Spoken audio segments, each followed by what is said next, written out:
Yo, like what you're doing, bro, is big for our community. It's big for our city. It's big for our state. You know what I'm saying? It's big because we don't see a lot of us make it to judge. You know what I mean? And you make all of us proud, bro. Make Appreciate all it. of us proud.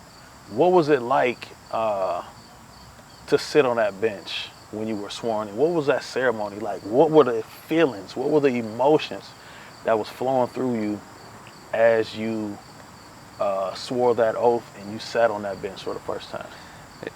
I would say it was not a dry eye in the room, which made it difficult for me to keep the dry eyes, but it was very emotional because it was so powerful to just see and hear all the people that I've impacted over the years. Because like I don't look for anything in return, but to just hear how many people I impacted over the years, how many people lives I touched just from being me. Like it was nothing that you hear me talking now, I don't think I did anything unique or different. I was just always myself, and to hear like, wow, myself is something different than other people. It was very touching to just stand there. And when I took the oath, I stood there and I held my wife's hand, and I held her hand with my left hand, and I raised my right hand to take the oath. And it was very powerful and impactful to be able to stand there next to my wife and say, hey, I'm the next circuit court judge in Oakland County. It was amazing. And then to not only stand there with my wife, but to have my mom actually put the robe on me, to officially put the robe on me for the first time. It was touching, man. Like it meant a lot for me to just have her there and to be able to put that robe on and to see the tears and the pride coming from her, and just pure happiness. You want to know what pure happiness is? That's pure happiness. That's what's up, man. I'm sure that after you were sworn in, like what was that like? Did anything change for you? Just the amount of calls, phone calls, texts, congratulations.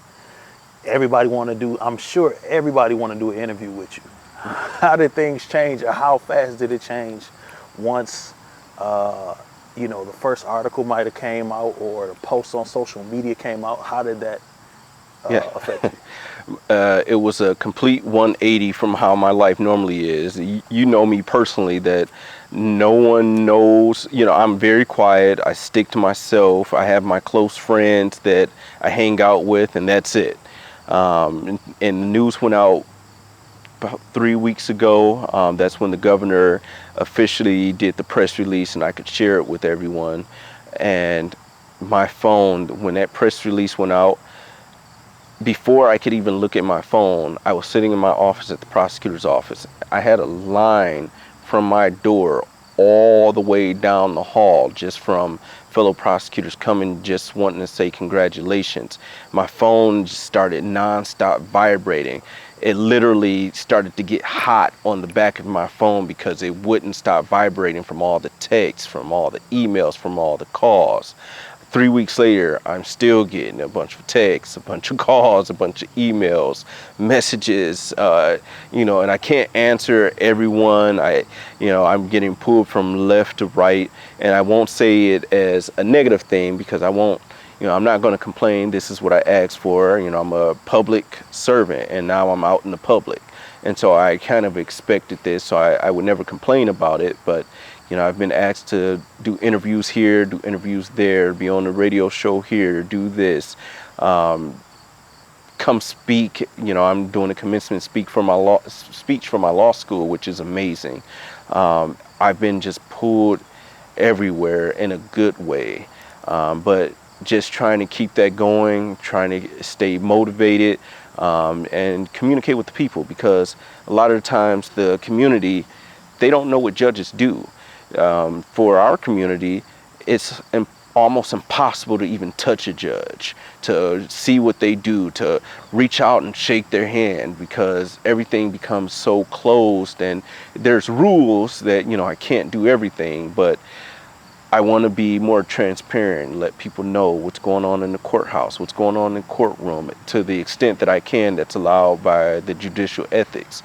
Be out in the community. There is nothing that forbids judges from being out in the community, as long as it's not for a specific political purpose, because I can't be for one way or the other. I have to maintain my impartialness. But yes, man, it's been busy with all the calls, all the texts, all the emails. And luckily, I have a secretary who now filters some of the things through, which is helpful. But again, it's nothing but a blessing. That's what's up, man. How many have you done so far, interviews? This will be my first interview since I put on that robe the first time. So this will be my first. I have others coming up, but yeah, this is the first one since I put on the robe. You heard it here first, people. You heard it right here. Judge Rowe for the people. Awesome, man. What are you looking forward to? I know it's a lot of work. I know it's a lot of energy that it takes to go through the process you're going through.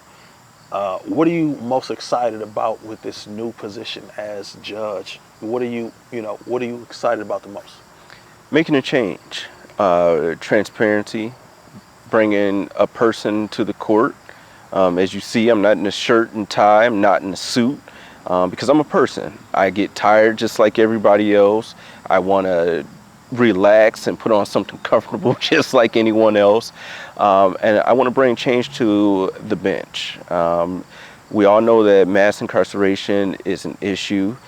We have to cut back on that, start investing in our treatment courts, trying to get people help, trying to offer probation where I can. There are just some offenses that I have to enforce the law because that's my job. But where I can help people, I want to help people. And I want to make 1200 North Telegraph not be the place that when you mention that, it's a scary place. I want to at least be a friendly face in there, even if I'm not ruling in your favor, even if you're like, oh man, I might have to go to jail or prison today. I want to be respectful. I want to make sure that you know why I'm doing what I'm doing, and I want everything to make sense. What they say, make it make sense, right? Anything that you come in and you do with me, I want it to make sense, even if you don't agree with it. And I want you to come out feeling like a person. I don't want you to come out feeling like a number that's just been pushed through the system. I want you to come out feeling like a person that this judge actually listened to my side. He listened to my words. He took it in consideration, even if it's not in your favor.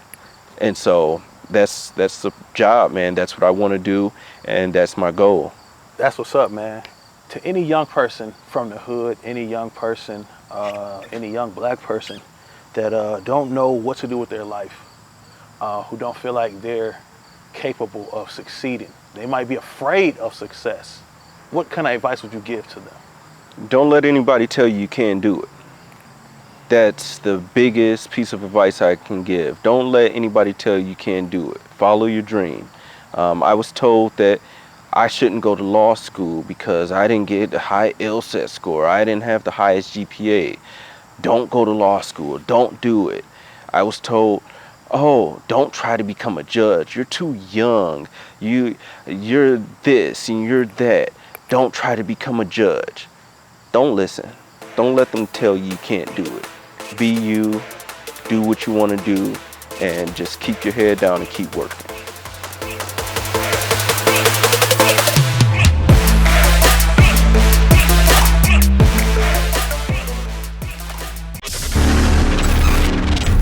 B.RutPro.com.